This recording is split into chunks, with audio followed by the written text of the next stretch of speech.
Hey, hi, hello there. Welcome to another episode of Random Ass Missy. Um, I'm Melissa, Missy, Static Missy, on all the socials, and I promise that I am just as weird over there as I am here. And yes, that's still going to be my tagline. I don't know why. So today, let's talk about kids. Let's talk about children. Um, this might need a trigger warning because I live here by myself, so this needs a trigger warning. So if you don't want to talk about birth parents or adoption or pregnancy or anything like that, I'd head out for this one. And that's okay. You know, you're allowed to be triggered by what you're triggered by, and you don't have to face it if you don't want to. Just know that sometime it may come back around later. That's all I'm saying.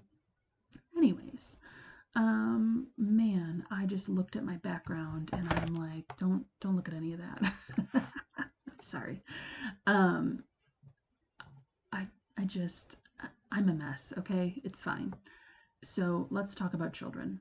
I have a son. He is, I think he's going to be 16 this year. Uh, and I do not have custody of my son, and I have not had custody of my son since he was like 3 days old. So I was like 22, and my ex husband was like 24, and we weren't married. We actually had only known each other for like a year. And I had been told by more than one doctor that I couldn't have children, which I was excited about because I didn't want kids anyway. I knew when I was a little kid that I didn't want kids. Uh, and so when I was a young adult and they told me I couldn't have children, I was like, okay, cool. And I just didn't worry about it, right? And for a really long time, I didn't have to worry about it. But then when I was 22, I know the exact time it happened too. That's the worst part. Like, I know. Um, so, like, a lot of us women get up and go to the bathroom right afterwards because, you don't want it in there. I don't know why we're going there, but we are. And I didn't get up and I cuddled for a minute, and that was a really bad idea. And maybe if I had gotten up, it still would have happened. I don't know. But the point was, I thought I couldn't have children, and I was told that I couldn't have children. So I was really fucking surprised when I was pregnant. Um, and the worst part was, I maybe it's the best part. I don't know. Um, I didn't find out until I was 6 months pregnant. There was literally nothing that said, "Hey, Melissa, you're pregnant." I didn't have morning sickness. I think I got vertigo once, and I just didn't think anything of it. I woke up one morning when I was like 6 months pregnant, and I was laying there, and all of a sudden, like everything moved, and I'm like, well, that's not good. And so, I took a test, and it's like, yeah, you are. And I'm like, oh, hell. So then I went to a doctor, and they gave me another test, and it's like, yeah, you are. Oh, hell. So then I didn't say anything to anybody for a little while. Like, I sat on it for a little while because, like, I'm already 6 months into this thing and didn't know it. And so you only have so many options at that point, right? And so I sat on it for a little while and I didn't tell anybody. Um, and then I finally was like, well, I mean, it's only going to get worse from here, so I've got to tell people, right? Um, so I immediately knew that I didn't want to uh, keep my son. I wanted to adopt him out. Um, but talking to his dad was a crucial thing, obviously. And I may or may not have strong armed him. I have no idea. He won't talk about it. Well, and he's not talking to me at this point, so that's what that is. But he wouldn't talk about it. And I kept telling him, if you are going to resent me for this, I need you to tell me now, like right now. And no, no, no, no. You this is clearly what you want. I'm pretty sure it's what I want. Let's go forward with it. And I'm like, pretty sure. Like, I need more than pretty sure. I need you to be like 100% on the same page or we need to talk about it. And he wouldn't talk about it. He wouldn't talk about it. And so, I carried that around for our marriage, for being together when we were engaged and then married. I carried that around the entire time because I still never knew if he resented me for it. Anyways, so we talked about it like that much, and he was like, yeah, we're gonna do adoption. Okay, cool. So then I was like trying to figure out how to go about that because I had no clue. I did some Googling, none of it sounded good. And I was working at a payday advance store at the time, and our marketer from one of the local cable channels came in, and I happened to be showing quite a bit that day. This was like another month or two later. So I must be like 7 months pregnant at this point. And I'm showing at that point because I carried him very in my torso and I was fat, like you don't always know when people are fat anyway, right? Um, and so I was particularly showing that day. And she was like, oh my God, what do you do? And I told her, and she's like, "Are you excited?" And I'm like, "Well, actually, no. I'm trying to figure out, what to do about the adoption route." And she got so excited, and she's like, "Oh my God, I'm so sorry. Can I introduce you to my sister?" I'm like, "Uh, okay." She's like, "My sister and her new husband have been thinking about IVF, but I think they would rather adopt." I was like, okay, yeah, I'll talk to her. And I met her sister a couple days later, and then I met her sister's husband, and they were very clearly in love. And this was both their second marriage, so they knew what they wanted. And they were, I don't know, like 40, 41, something like that. And I was like, well, I mean, like my only reservation is you're already in your 40s. What are you going to do when he's a teenager and you guys are older than that? And they're like, oh, we're gonna do our very best and blah blah blah. And I was like, okay. And they were in really good shape, so it's not like I was worried about them, keeling over when he was 5 or something.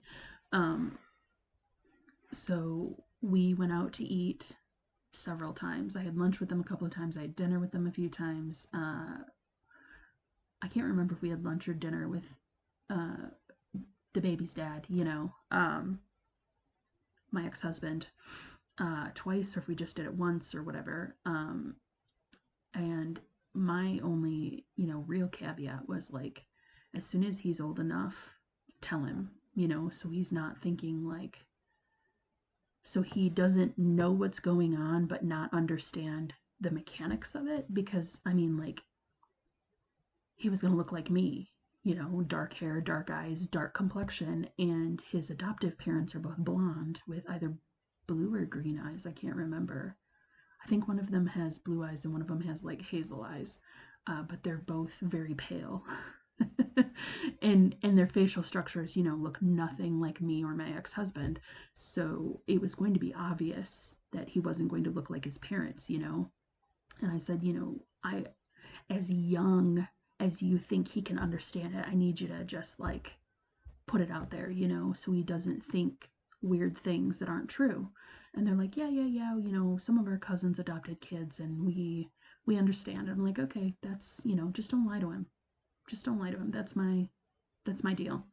Um, and so we we started doing all the paperwork and everything. They hired me an attorney. Um, and we just took care of all of that. I went into labor at like 4 in the morning on a Monday morning. I had worked all that week beforehand. I don't remember what I did that weekend because that was quite some time ago now. And then I went into labor very early on a Monday morning, and I called the doctor's office, and they called me back, probably like 20 minutes later, and they're like, "Well, um, are you having contractions? And I was like, no, but my water broke. And they're like, are you sure? I'm like, yeah, I'm holding the plug. And they're like, oh. I'm like, yeah, I didn't piss myself, okay? Thank you. Um, and I understand that sometimes, like, that can be the case that somebody just accidentally pissed themselves, but like the amount of times people get asked, are you sure about their water breaking? Like, really? Come on. Anyways, so then I was going to um, drive myself because it wasn't that bad. And I just like went in. I was living at home with my parents at the time, and I was just gonna tell them, and then I was gonna go, so they didn't wake up and be like, "Where the hell is Melissa?" But my dad refused to let me drive myself, and he took me, and refused to leave until my ex-husband got there, which I was pretty hot about. I was about ready to kick his ass out. Unfortunately, I am a lot like my father sometimes, and we forget about it until we butt heads. And then it's completely obvious when we butt heads. Um, and yeah, so he refused to leave until my ex husband got there. And then my ex husband got there, and we like shooed my dad out. And hopefully he went back to bed for a little while before he had to go to work. But I don't remember if he was working at that point. He's retired a couple of times and then worked again, so I don't remember if he was retired at that point or not. He might have been. So, it's active labor at this point, right? Well, it's not really active. So we get there early in the morning, and he was born at like 2 o'clock in the afternoon, like 2:15 or something in the afternoon. And I really only had to push for like 5 minutes because I didn't get an epidural.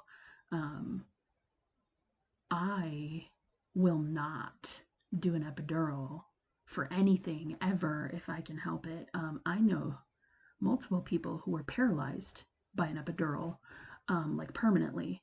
So, plus, I can't see what you're doing. And when I get jabbed with a needle, I have to watch.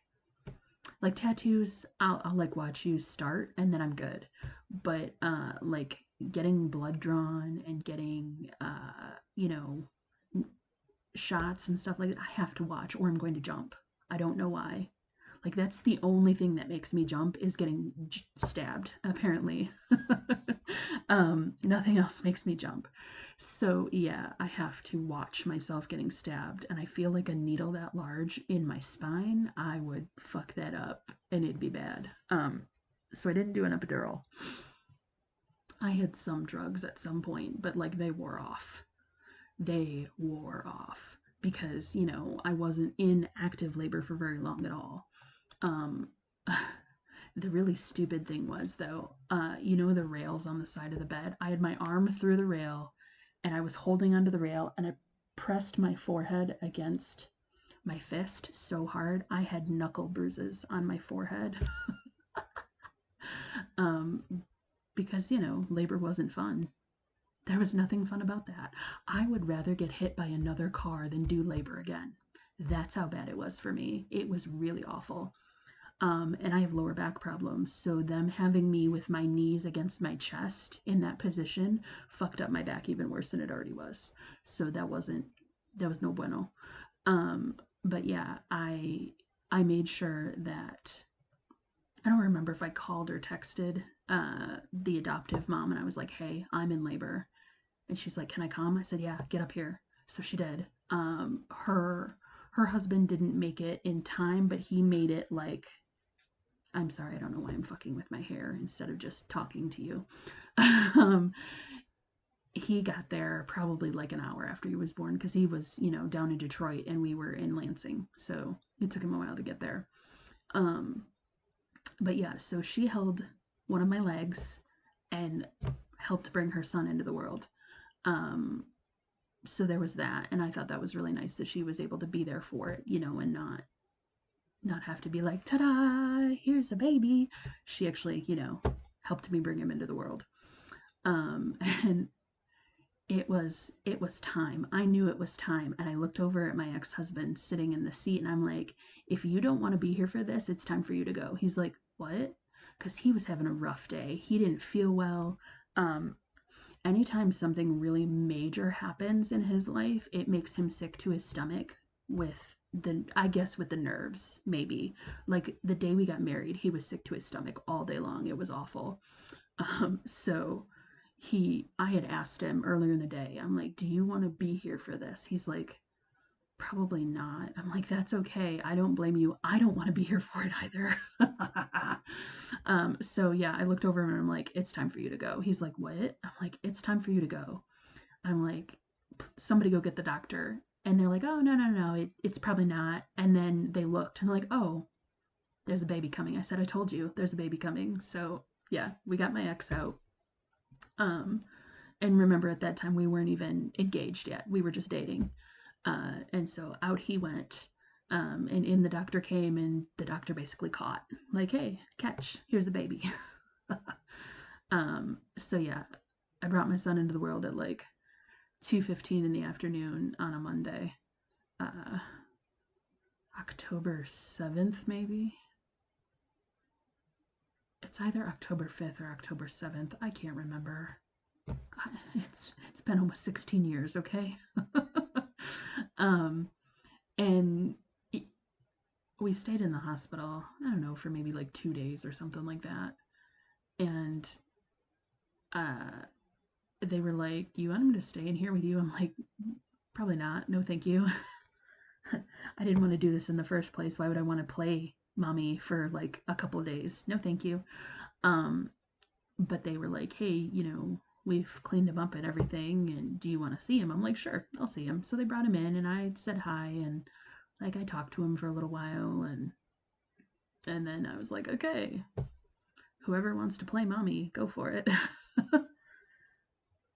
I'm sorry, like there sometimes a thread or a piece of hair will get stuck on my nose ring, and then it makes my nose itch like really, really bad. So I'm gonna leave that out for now.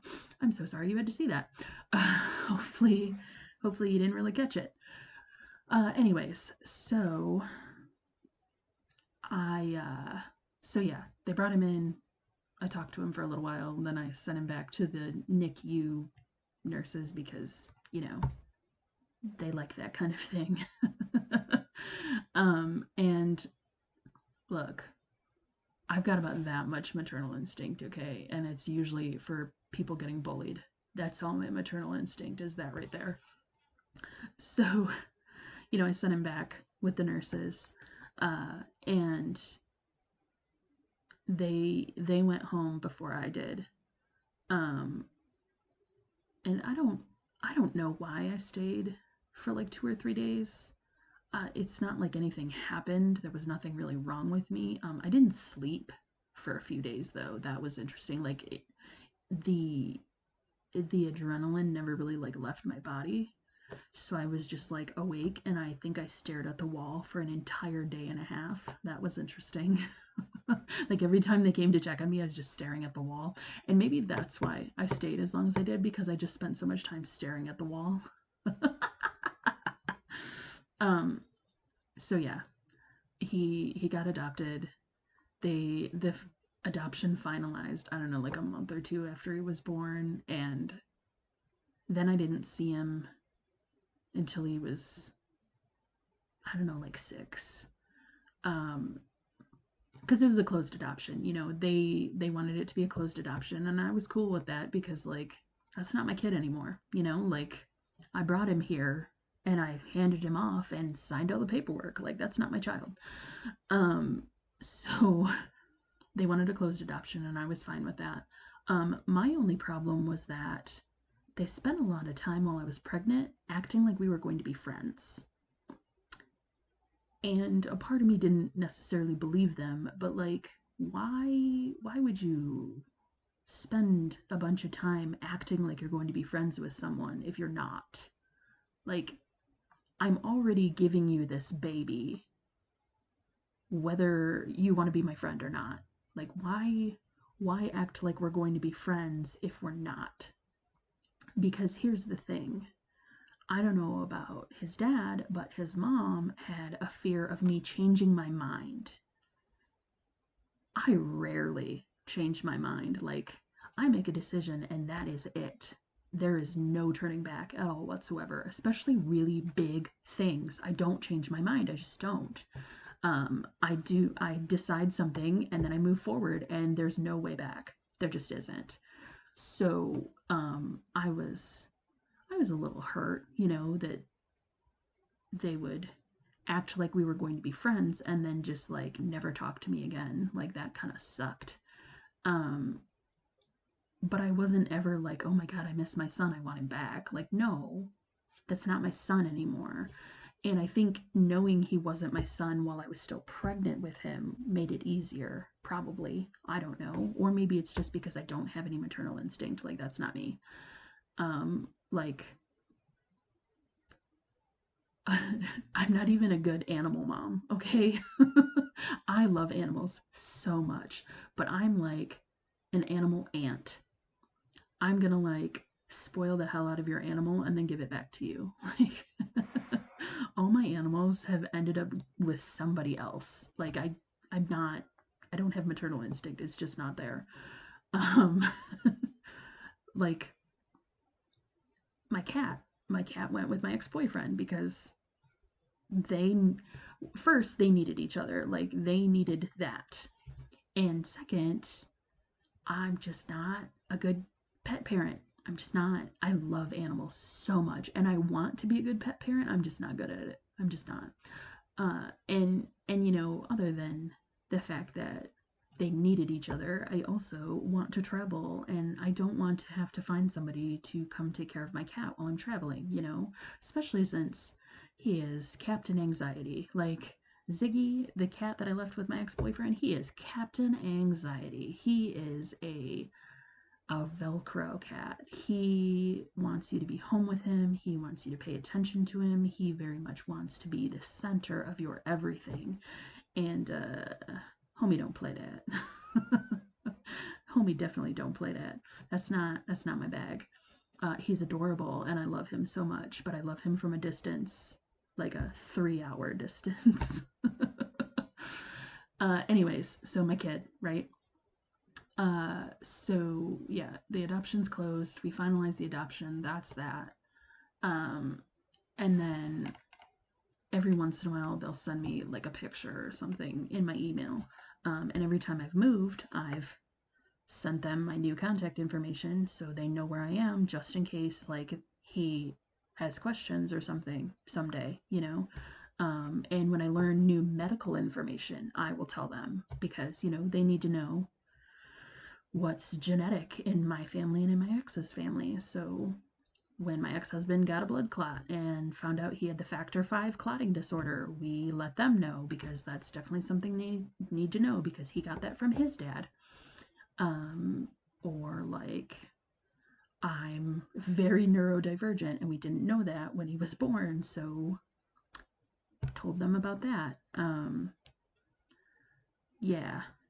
So they lived in a town that was probably like, I don't know, 45 minutes ish from us.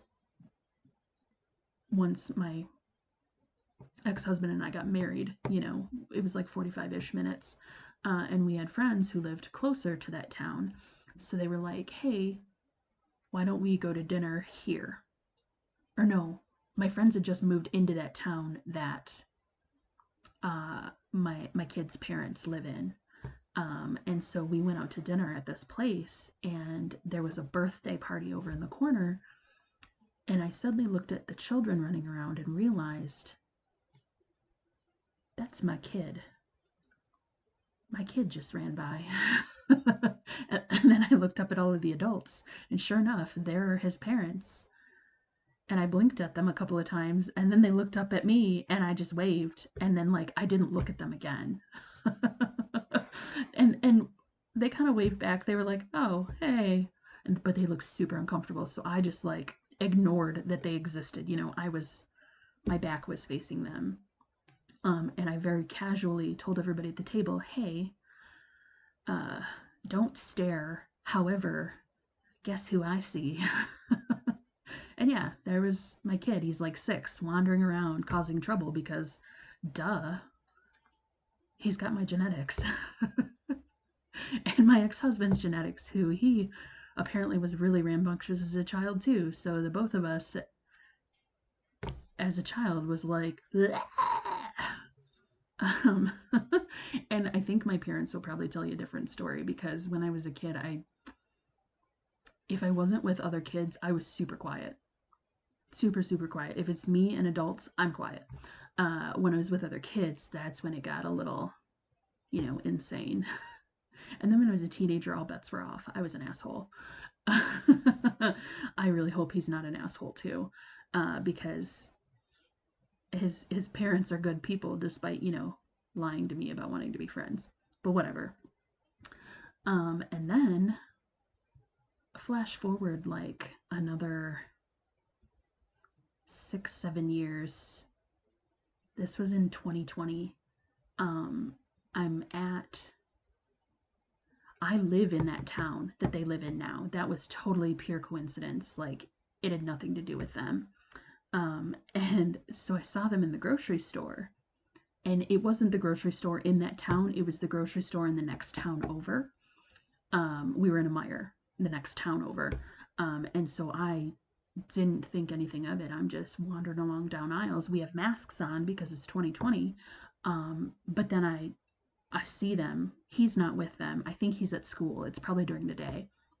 And I go, oh my God, her name and then his name. And they turn and they look. And I like pull down my mask. I'm like, hey guys. And they're like, oh my God, Melissa, hi.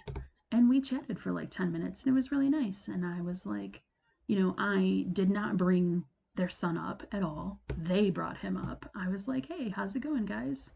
How you hanging in there during the pandemic? And they talked a little bit about what they were up to, and then they brought up our our our mutual interest, right?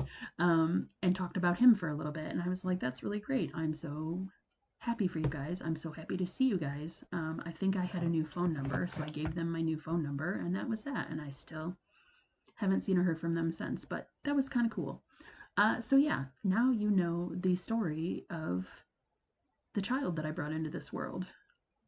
um, I I don't talk about it like at all because I don't know, that seems like it happened to somebody else, and everybody is always like, "Oh, that's such an amazing decision," and blah blah blah and whatever, and it's like, well, all the alternatives sucked, okay? Like, there was no good in this decision at all. Like, I think I picked the least awful of the decisions, right?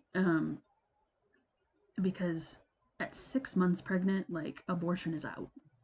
It's just out. There's nobody that's willing to do that, and I don't blame them. Like, that's most of a baby at that point, like, sure, if something happens and you have to terminate, fine. But like, that's not a casual decision you make when you're 6 months pregnant, you know what I mean? And I don't have any maternal instinct and was traumatized, so I was not keeping my son. I wasn't going to be a welfare mom. Not that there's anything wrong with that, but that's not for me. Uh, and I mean, let's be real here. I spent all of my life thinking I was a burden. I didn't want my son to think he was a burden too. Like, no matter no matter what you do to hide something like that, children know. They just know. You know what I mean? Like, I felt like I was a burden my entire life. So I was like, I don't wish that on anybody, especially my son. So when somebody was so fucking excited for this child to come into this world, I'm like, yeah, he's going with them. They were so excited. They were so enthusiastic. And every time I talked to them after, even though we weren't really, having any sort of relationship, they just were always so excited to be his parents. And I'm like, yeah, he needs that. There's a generational cycle broken. So yeah, I don't regret it ever. I've never ever regretted it. Every once in a while, I wonder how he is, but that's not my business. So here we are, and it has been 30 minutes. Thank you so much for going on this bizarre little journey with me. And don't you dare tell me I'd make an amazing mom in the comments because you're fucking lying. Anyways, thank you so much for joining me, and I will talk to you later. Bye.